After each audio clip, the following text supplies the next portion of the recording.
तो स्वागत है दोस्तों आपका एक बार फिर से मेटावर्स मेगाबाइट्स में। तो आज हमारा टॉपिक है जीसीडी ऑफ टू इंटीजर्स। तो हम लोग दो नंबर का जीसीडी यहाँ पर फाइंड करेंगे। कौन से मेथड से? यूक्लिड मेथड से। ठीक है, यूक्लिड मेथड से हम लोग देखेंगे कि जीसीडी हम कैसे फाइंड करते हैं। एक्चुअली यूक्लिड मेथड एक बहुत इंपॉर्टेंट मेथड है यहाँ पर प्रोग्रामिंग सेक्शन के लिए। ठीक है, तो हम समझते हैं कि यूक्लिड एल्गोरिथम क्या होता है और उससे जीसीडी को हम कैसे फाइंड करते हैं। तो चलिए देखते हैं, स्टार्ट करते हैं। ठीक है, तो जीसीडी आप लोगों ने मैथमेटिक्स में भी पढ़ा होगा।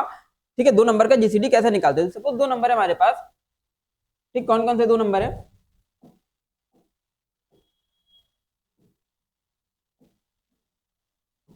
ठीक है, कौन कौन से दो नंबर है? सपोज 24 एंड 36 दो नंबर है। ठीक, इसका हमें क्या निकालना है? जीसीडी फाइंड करना है। तो भैया जीसीडी क्या होता है? फुल फॉर्म भी पढ़ा होगा, ग्रेटेस्ट कॉमन डिवाइडर। ग्रेटेस्ट, ठीक है, कॉमन डिवाइडर। ठीक, ये क्या होता है? जीसीडी। तो ग्रेटेस्ट कॉमन डिवाइडर मतलब ऐसा सबसे बड़ा नंबर। ठीक है, ग्रेटेस्ट ऐसा सबसे बड़ा नंबर जिससे दोनों नंबर डिवाइड हो जाए। तो ऐसा सबसे बड़ा नंबर क्या है जिससे दोनों नंबर डिवाइड हो जाएंगे? 12 है यहाँ पर। 12 से क्या डिवाइड हो जाता है? 24 भी, और क्या डिवाइड हो जाता है? 36 भी। दोनों ही नंबर 12 से डिवाइड होते हैं और 12 सबसे बड़ा नंबर है। इसके बाद 3 भी एक ऐसा नंबर होता है जिससे दोनों डिविजिबल होते हैं। 4 भी ऐसा नंबर होता है जिससे दोनों डिविजिबल होते हैं, और 1 भी ऐसा नंबर होता है जिससे दोनों डिविजिबल होते हैं, और 2 भी ऐसा ही नंबर है जिससे दोनों डिविजिबल होंगे। बट इसमें से सबसे बड़ा नंबर कौन सा है? 12 है। ठीक है, तो इसको हम लोग क्या बोलते हैं? जीसीडी। तो दोनों नंबर का जीसीडी क्या हो गया? 12। ठीक, अब हमको यूक्लिड मेथड से निकालना है कि जीसीडी क्या होता है। देखते हैं यूक्लिड मेथड कैसे काम करता है और क्या होता है। तो वो क्या होता है कि दो नंबर हमने यहाँ पर यूजर से इनपुट करा लिया। ठीक है, एक ए इनपुट करा लिया और एक क्या इनपुट करा लिया? बी इनपुट करा लिया। दो नंबर हमने यूजर से इनपुट करा लिया। अब इसको हम कोडिंग के थ्रू समझेंगे कैसे। ठीक, एग्जीक्यूशन करा के समझते हैं। ए बी और मॉड 3 कॉलम बना लेंगे। ठीक, तो सपोज पहला नंबर हमने ले लिया कितना? 24, और दूसरा नंबर कितना ले लिया? 36। ठीक, अब हम लोग क्या करना है? एक लूप चला लिया, वाइल का लूप चला लेंगे। क्या लूप चला लेंगे? While B is not is equal to 0।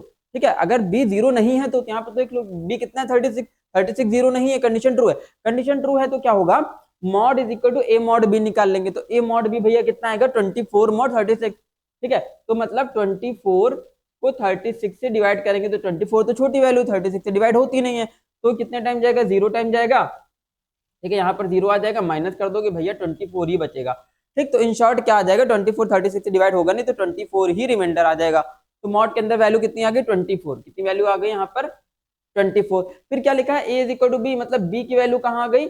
ए में आ गई। तो बी की वैल्यू ए में आ गई 36, और मॉड की वैल्यू बी में आ गई कितनी? 24। ठीक है, ए में आ गया 36, बी में आ गया 24। अब फिर से ऊपर जाएंगे, B is not is equal to 0, तो B is not is equal to 0, condition true है। कंडीशन ट्रू है तो फिर से क्या निकालेंगे? ए मॉड बी निकालेंगे। इस बार क्या? 36 मॉड 24, यानी कि 36 को 24 से डिवाइड करेंगे तो रिमाइंडर कितना बचेगा? 12। कितना बचेगा? 12 बचेगा। तो यहाँ मॉड में आगे वैल्यू ए मॉड बी से 12। ठीक, फिर इसके बाद ए इज इक्वल टू बी, तो बी की वैल्यू है ए में आ गई 24 और मॉड की वैल्यू बी में आ गई 12। ठीक, फिर से लूप चला, फिर से यहाँ पर है while B is not is equal to 0, तो B is not is equal to 0, condition true है। कंडीशन ट्रू है तो क्या लिख देंगे? A is equal to B.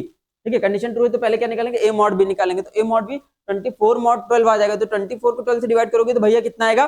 कितना आएगा यहाँ पर? 0, यानी कि 24 12 से पूरा पूरा डिवाइड हो जाएगा, रिमाइंडर क्या बचेगा? 0। तो यहाँ पे लिख दिया 0। अब जो बी की वैल्यू ए में आ गई 12 और जो मॉड की वैल्यू बी में आ गई 0। ठीक, फिर से यहाँ से ऊपर जाएंगे, क्या चेक करेंगे? B is not is equal to 0, but यहाँ पर क्या हो गई? बी की वैल्यू ऑलरेडी 0 हो गई। बी की वैल्यू 0 हो गई तो कंडीशन क्या हो गई? फॉल्स। कंडीशन फॉल्स होगी तो डायरेक्टली एग्जीक्यूशन कहाँ जाएगा? इस वाली लाइन पे क्या आ जाएगा? GCD is equal to plus A, मतलब जीसीडी की वैल्यू क्या प्रिंट करा देंगे? ए प्रिंट करा देंगे। तो देखो ए में कितना स्टोर है यहाँ पर? 12, तो यहाँ पर 12 क्या होगा? प्रिंट हो जाएगा। तो क्या आंसर प्रिंट हो जाएगा? जीसीडी 12। ठीक, 12 जीसीडी यहाँ पर क्या हो गया? प्रिंट हो गया। तो ये यूक्लिड मेथड जो होता है वो क्या करता है? ए को बी से डिवाइड करके मतलब रिमाइंडर निकालता जाता है। ठीक है, मॉड को स्टोर कराता जाएगा, फिर वैल्यू स्वैप करते जाएंगे। ठीक, तो ए में क्या आता जाएगा?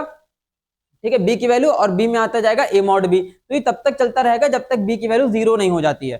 ठीक है, जब तक बी की वैल्यू 0 नहीं जाती तब तक ए मॉड बी फाइंड करके ए में स्टोर कर देगा। ठीक है, और ए मॉड बी फाइंड करके बी में स्टोर कर देगा, और ए के अंदर क्या आती रहेगी? बी की वैल्यू आती रहेगी। कब तक आती रहेगी? जब तक बी की वैल्यू, जब तक कि रिमाइंडर लास्ट में क्या ना जाए? 0 ना जाए। तो इसी को ही हम लोग यूक्लिड मेथड बोलते हैं, जिससे कि हम जीसीडी यहाँ पर फाइंड करते हैं।